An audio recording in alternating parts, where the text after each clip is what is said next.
Welcome in once again, everybody, to Titans Tube. My name is Justin, and this is Jake. And Jake, we're going to be talking about your AFC champion, or wait, not yet. Not yet. AFC South. The AFC South division title belongs to the Tennessee Titans. Oh man, beautiful hat, Jake. That was. Thank you. Are they? How much did you pay for that? Are they selling those? I got this one outside the stadium last night. It went for about $10, so I'm pretty happy with my purchase. Okay, very nice. I appreciate that. Yeah, man, an exciting, really the most Titans-like way to win this division, Jake. You were saying it right before we hopped on here. Just can't make it easy. It's got to come down and be just a heart-wrenching, gut-throbbing finish, which this Titans team has done many times this year. And thankfully, we came out on top, Jake. I mean, yes. What was going through your mind when you saw the ball doing a doink and then it somehow passed through at the same time? That was ridiculous, man. I had no idea. I just screamed, he banked it, it's in, because everybody had to be waiting for those two referees underneath kind of look at each other like, did it go in? Yes, yeah. It went in. AFC South title.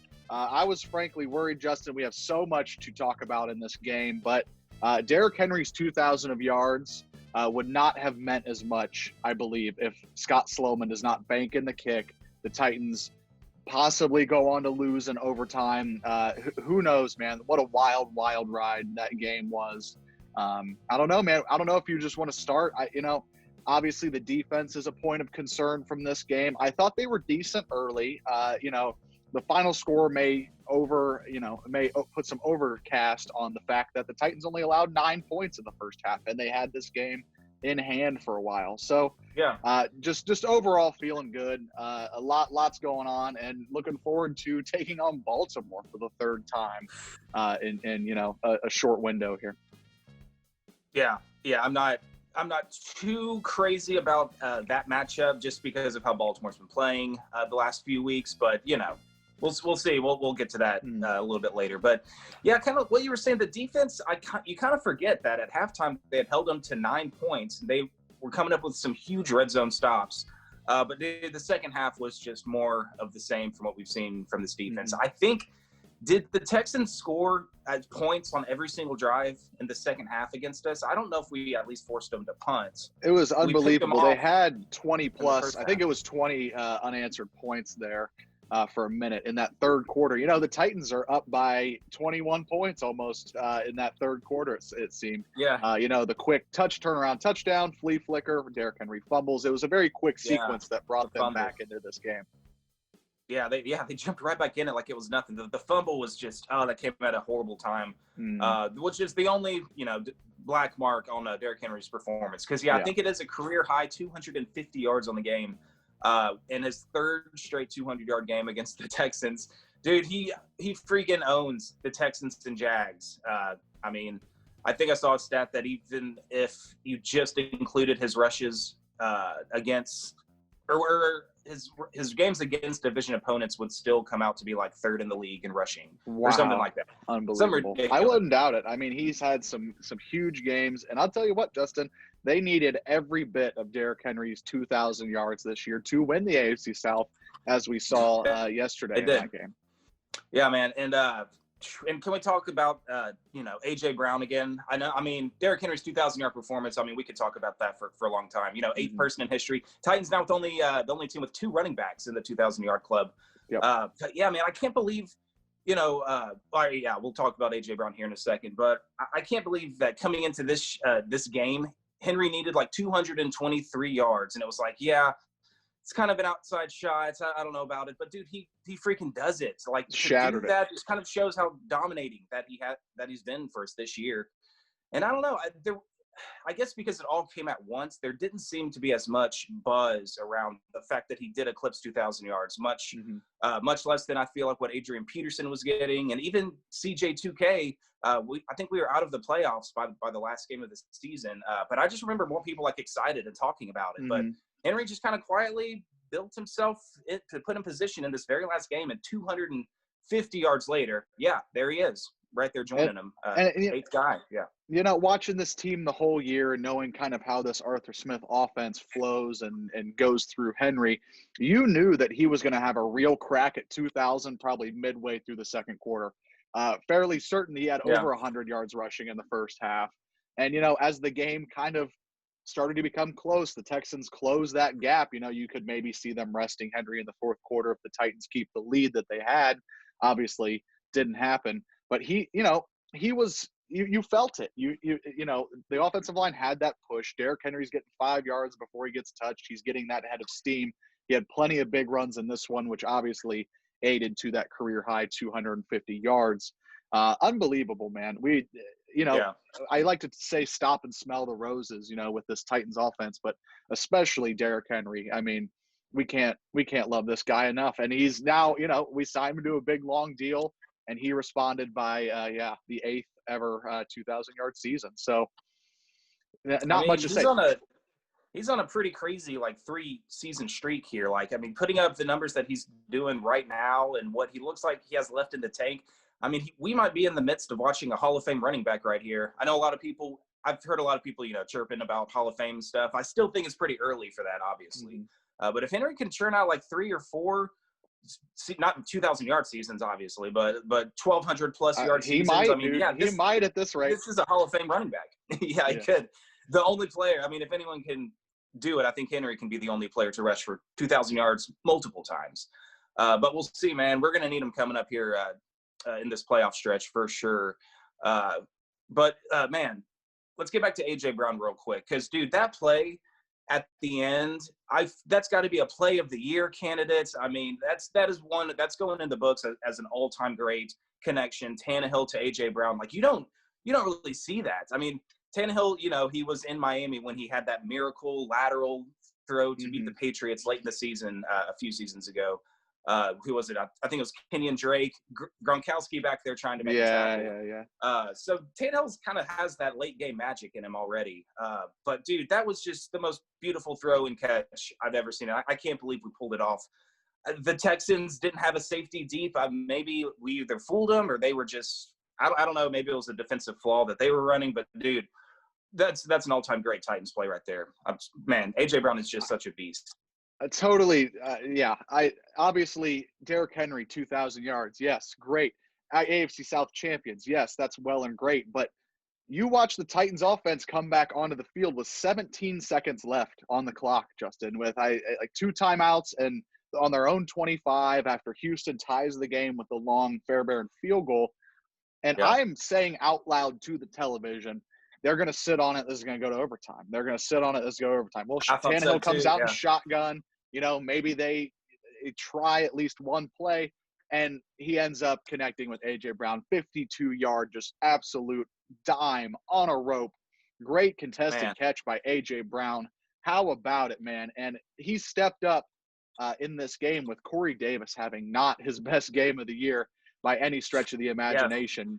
He several drops, kind of some boneheaded errors there. A.J. Brown, but A.J. Brown's stat line, 10 receptions, 151 yards, and obviously the one little kind of sidearm touchdown there from Tannehill on the goal line. Unbelievable. Yeah. Unbelievable. He was over 1,000 yards on the year. This Titans offense is unbelievable. We talked about it in the preview, how the Titans defense, pass rush specifically, pass defense, are linked to some of the worst defenses and worst pass rush we've ever seen in the NFL, and none of those teams have won more than 7 games. Well, this Titans offense with the 2,000-yard king, Derrick Henry, 1,000-yard receiver in A.J. Brown, and Ryan Tannehill, man, his performance this year is going to be forever overlooked by Derrick Henry's 2,000-yard stamp on the season. Ryan Tannehill has been the best quarterback that the Nashville version of Nashville-era Titans has ever seen. He's got the season records in total touchdowns at 40 when you combine, his passing and rushing. And then obviously he shattered Matt Hasselbeck's Titans era of most passing yards in a season. You beat him by several hundred yards there. So just great to see. And, you love signing Tannehill and Henry after the run last year to the AFC title game. And people were leery about paying both of them. Don't pay a running back don't pay Tannehill as kind of a one-hit wonder.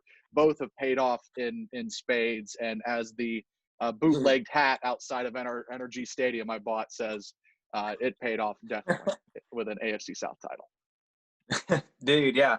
Man, you said it. Like, signing both of those guys to big contracts, and then the very next season they go out and deliver performance like this. Dude, that is unbelievable. Usually you hear about, maybe Chris Johnson a little bit. He signed that huge money deal and kind of never – and that was after his 2,000-yard season. He kind of course, it's hard to repeat at the 2,000-yard season, but he never really got back up to that level once he got paid. And that's been the story for a lot of players in this league.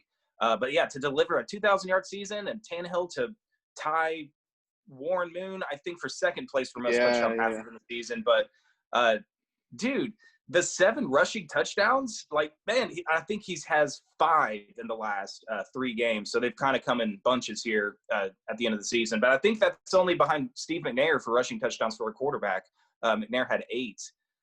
So, yeah, one behind him as well. So, dude, that fake option handoff to Henry and that keeper with Tannehill, dude, that play is money. That play works, like, literally every time. And I guess it's a good thing that we only run it, like, once or twice a game, because then defenses would be, a little more prepared for it or ready for it.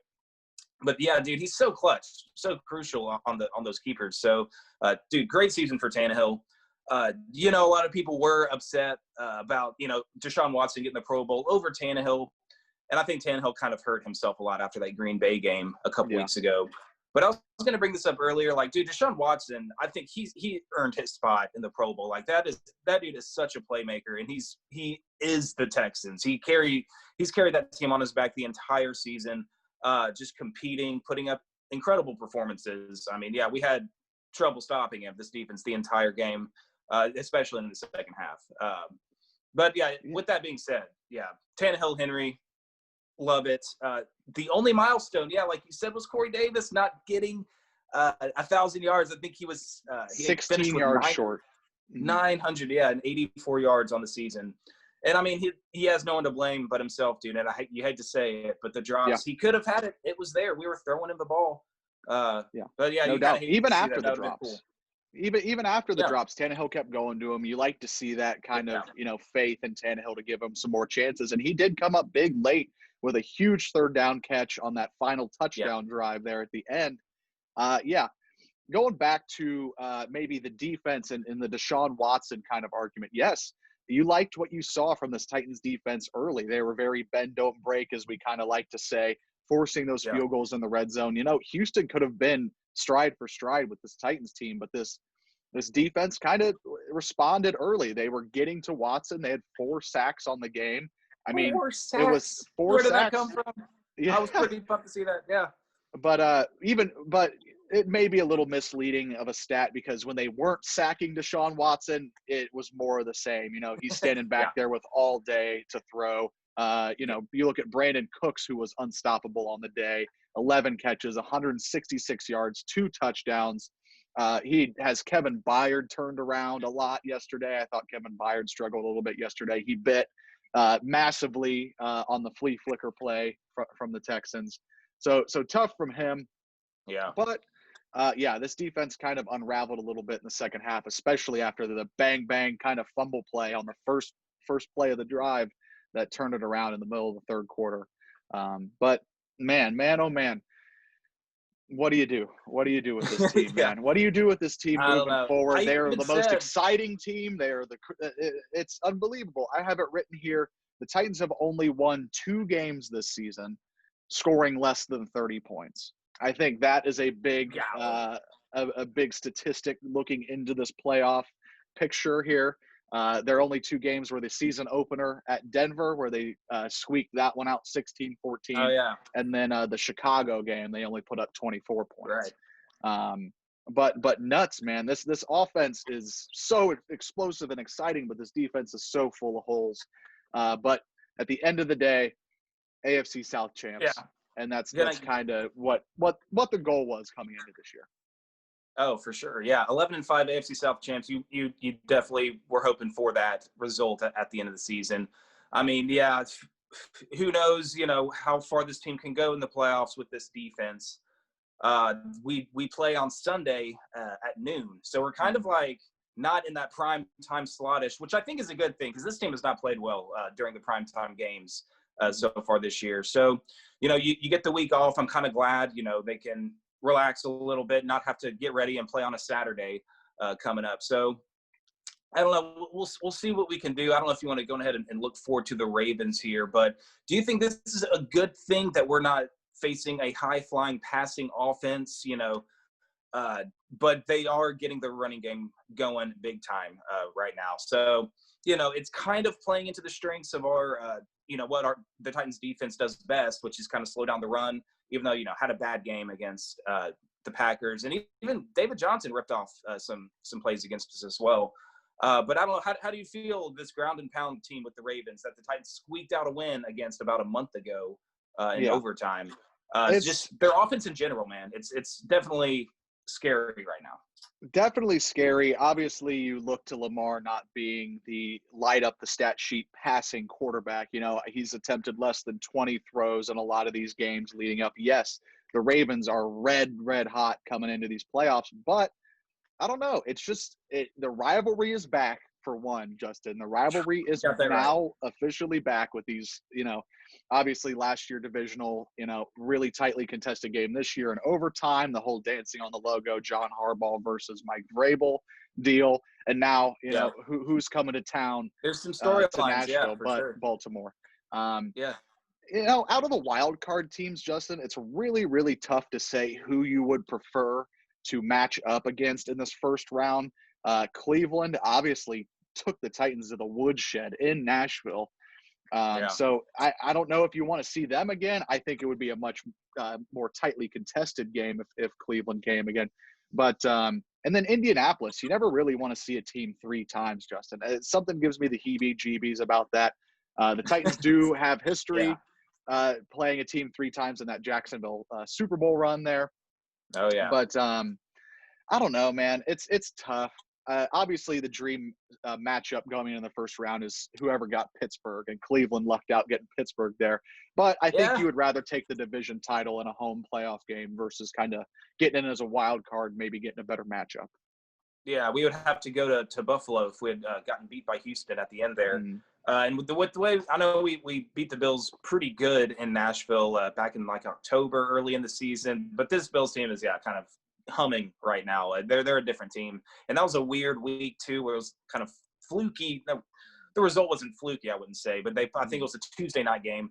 So it would be a much different game than having to go up to Buffalo right now. But, dude, this AFC is pretty stacked. Like you said, I think only Pittsburgh was kind of the team that's kind of limping into the playoffs and kind of has been regressing consistently, after that 11-0 start, finishing 1-3. They're the team that kind of they're that kind of wounded deer out there. They want to jump on them while they're not playing very well right now. But I don't know. We'll see. They almost beat the Browns, who needed a win to get into the playoffs with Mason Rudolph at quarterback. So we'll see with Big Ben and TJ Watt back there. But anyway, there's no easy team. There's no favorable team that you really want to play in these AFC playoffs. And even the Dolphins, who won 10 games and had an extra playoff spot this year, is getting left out. So, it's pretty crazy, man. But like you said, the rivalry is alive and well. And, last division title, 2008. Oh, no, what happened that year? In come the Ravens into Nashville in the Titans' playoff hopes as a 1 seed. The Titans were. Super Bowl dreams just dashed in the first game that team played. So we'll see what happens. Historically, the division historically when these two teams play in the playoffs, which has happened 4 times, the road team has won every single time. I tweeted about that. If you're a superstitious fan out there, so just a little stitious. we got some trends to break here in this matchup, Jake. I guess that's what I'm trying to get to. So hopefully we can undo the historical winner in these playoff matchups. So we'll see, man.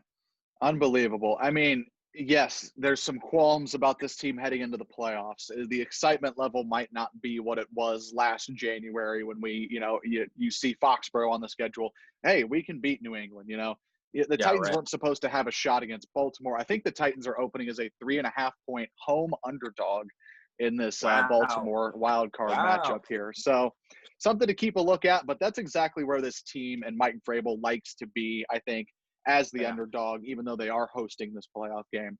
When the Titans seem to not have a shot in games, that's when they usually play their best. And with Derrick Henry back there, if he gets rolling, I mean, this team is going to put up 35 plus points, if they're hitting all their cylinders and everything. And this is a pretty healthy team, all things considered. I mean, Adam Humphries the only one missing here. But he hasn't really been a fixture of this offense. You obviously look at Corey Davis, A.J. Brown, Derrick Henry, Ryan Tannehill. I don't think the offensive line is playing bad. They obviously blocked well enough to get Derrick Henry to 2,000 yards. So it's going to be if this team can continue to match up well against the Ravens offense, which they've showed that they can do. Lamar has not had great performances against the Titans these past 2 games. So it's going to be an interesting one, man. I'm very, very excited.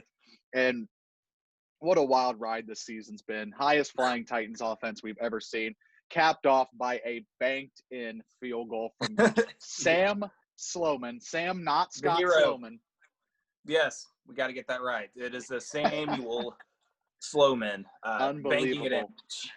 Coming off the practice squad, banks in the game winner. Who could have written that? Oh, my goodness.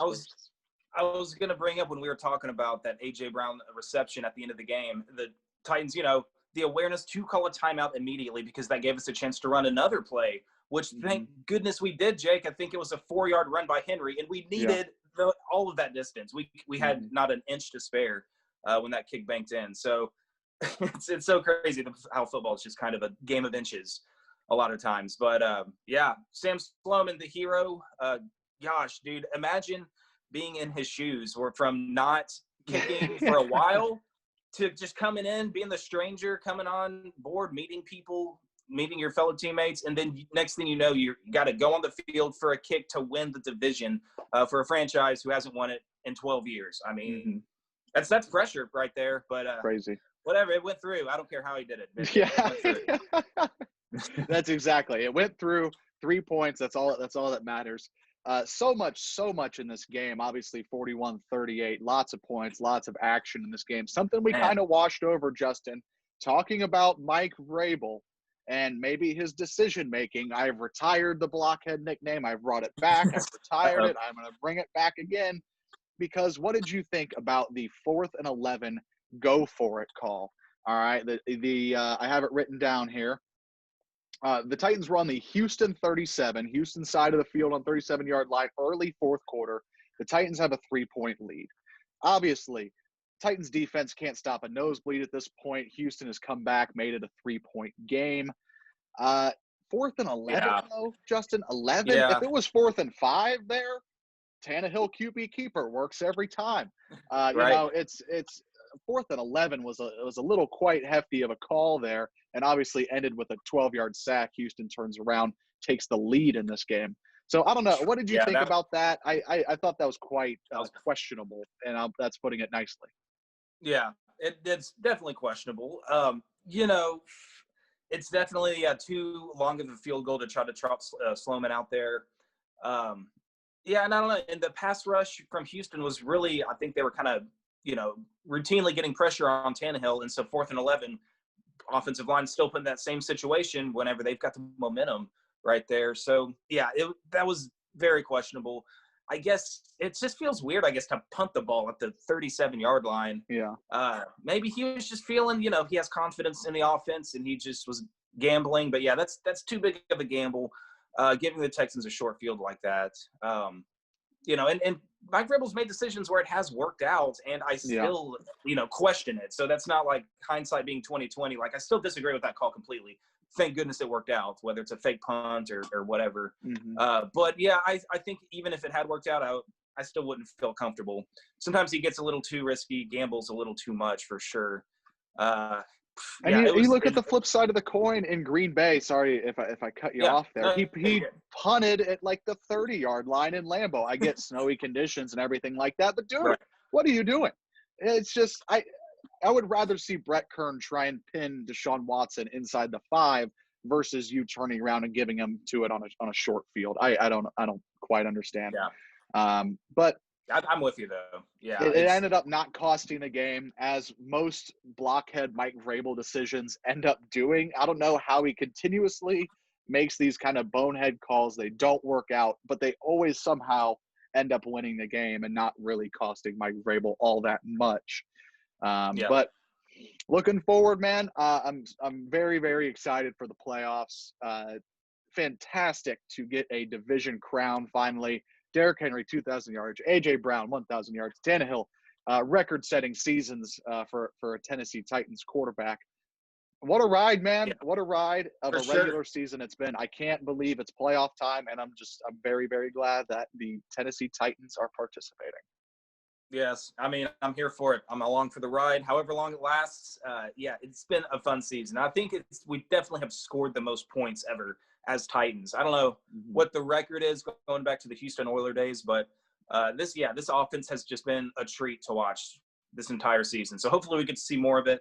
Got to take down the tough Ravens team, and let's root for the Colts and the Browns, so we don't have to play the Chiefs.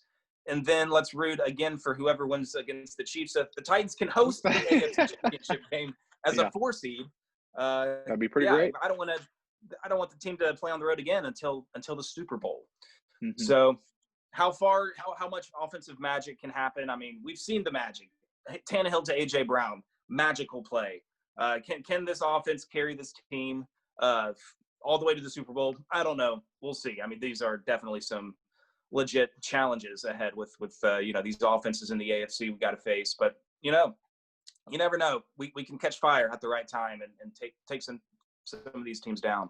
I'm really glad you brought up that A.J. Brown play at the end as being possibly play of the year, because I had the same sentiment. And I've seen a lot of people say how Derrick Henry's 2,000-yard milestone was really washed over. It was washed over in the broadcast, it seemed.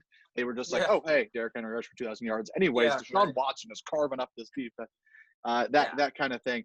But that play at the end there to set up the Sam Sloman, man. Sam Sloman, he really got me this hat, and Sam Sloman. You got to get a jersey now. You got to get a Sam Sloman jersey. Yeah, rocking the Rob Baronis number 2. That was kind of wild to see there. Maybe Baronis gave that kick a little bit of lean there push at the end to bank it in. Yes. So, yeah, man, wild. And yeah, that play at the end, the A.J. Brown 52-yard catch was easily the play of the game. It was unreal. I could not believe it. I truly thought in my heart they're just going to sit on it, try and win the coin toss again, and go down and score in overtime. But absolutely nuts game. But this offense is special, man. Glad to be on the winning side. Yeah, man. Dude, yeah, we are enjoying it here at Titans Tube. Got to savor it. Hopefully it doesn't take another 12 years to do this again, win this division. Yep. But, man, and especially, to do it over a Colts team who's been right on our backs, and we didn't just hand the Colts another division title. They're always just kind of hanging over us a little bit. But this is our year. This is the Titans' year. Man, yeah, let's get some W's here in January, Jake. You got anything left? Not much left. Just happy to be on top of the heap here, host a playoff game. That's gonna be a lot of fun. And let's go beat the Ravens. This Ravens team's not invincible. We've heard it over and over and over again. Titans have no shot in this game. Titans have no shot in that game. Well, let's go win it. Let's get hot again. Who knows what could happen? Maybe we're on a collision course with a Kansas City Chiefs rematch as well. So we'll see how it goes, man. I don't know how much I would like to see that, but we don't want that smoke. But yeah, it means we're moving on. So you gotta beat the best to be the best, something like that. There you go. I like it. All right, wild card weekend. Let's look forward to it. We'll definitely preview this game later on this week, so you guys look out for that. Let us know what you guys think about your AFC South champion Titans. Leave us a comment below. And yeah, that's it. You guys tighten up. Tighten up, like, comment, subscribe, all that jazz. Let's celebrate it and look forward to Baltimore. Then let's do it. Peace. Peace out, y'all.